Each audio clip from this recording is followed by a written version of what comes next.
Hello foodies, welcome to బ్రహ్మలక్కీ videos. ఈరోజు ఒక కొత్త ఐటెంతో వచ్చానండి. అదేంటో తెలుసా? ఇన్స్టెంట్ టమాటా పచ్చడి. 1 మంత్ వరకు నిల్వ ఉండే ఇన్స్టెంట్ టమాటా పచ్చడి అండి. మంచి టమాటాలు తీసుకుని నేను 1 కేజీ టమాటాలు తీసుకున్నాను. అవి బాగా కడిగి పొడి క్లాత్తో నీట్గా తుడిచాను. మీరు కూడా అంటే తడి ఉంటే అది మాయిశ్చర్కి సరిగ్గా బాగోదు, అందుకని పొడి క్లాత్తో తుడిచాను.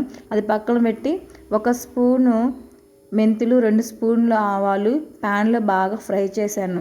ఫ్రై చేసి ఆరడానికి అది పక్కన పెట్టాను. ఈలోపు టమాటాలు బాగా నీట్గా ఆరిపోయాయి. సో వీటిని నేను చిన్న చిన్న పీసెస్గా కట్ చేసుకుంటున్నాను. అంటే మనము బాగా వాటర్ అంతా ఇంకిపోయేలాగా ఉడికించుకోవాలి కదా అండి. అందుకని ఈ టమాటాలు మొత్తము నేను 1 కేజీ టమాటాలు తీసుకున్నాను కదా, అవి మొత్తము చిన్న చిన్న టమాటాలుగా పీసెస్గా కట్ చేసుకున్నాను. మీరు ఈ మెజర్మెంట్స్ బట్టి 1/2 కేజీ అయినా పెట్టుకోవచ్చు. నేను 1 కేజీ తీసుకున్నాను. నీట్గా కట్ చేసి పెట్టుకుంటున్నాను. చూడండి, 1 టమాటా వచ్చి 4 పీసెస్గా కట్ చేసుకున్నాను. దాన్ని ఇంకా వేరే ప్యాన్లో తీసుకొని మొత్తము మెత్తగా స్మాష్ అయ్యేలాగా ఉడికించుకోవాలి. దానికోసం నేను చింతపండు 1 కేజీ టమాటాలకి 100 గ్రామ్స్ చింతపండు, 100 గ్రామ్స్ కారము, ఒక 80 గ్రామ్స్ 100 వేయలేదు, కొంచెం తగ్గించాను, సాల్ట్ వేసుకున్నాను. నా దగ్గర సాల్టే ఉంది, మీ దగ్గర కల్లుప్పు ఉంటే కల్లుప్పు వేసుకోవచ్చు. నేను సాల్ట్ 100 గ్రామ్స్కి కొంచెం తగ్గించానండి. ఒకవేళ ఎక్కువ వేద్దామని భయంతో. ఒకవేళ మీకు తక్కువ అనిపిస్తే వేసుకోవచ్చు. నేనైతే ఫస్ట్ టైం చేస్తున్నాను, అందుకే వీడియో తీశాను. ఆ టమాటాలతో పాటు ఆ చింతపండు కూడా బాగా ఉడికించుకోవాలండి. చూడండి ఎంత మెత్తగా అయిపోయిందో. కొంచెం కూడా వాటర్ లేకుండా ఉడికించుకోవాలి. ఏమైనా చిన్నగా మెదకుండా ఉంటే వాటిని మనము గంటతో పాటు స్మాష్ చేసుకోవాలి. దాన్ని ఫుల్గా ఆరబెట్టుకోవాలండి.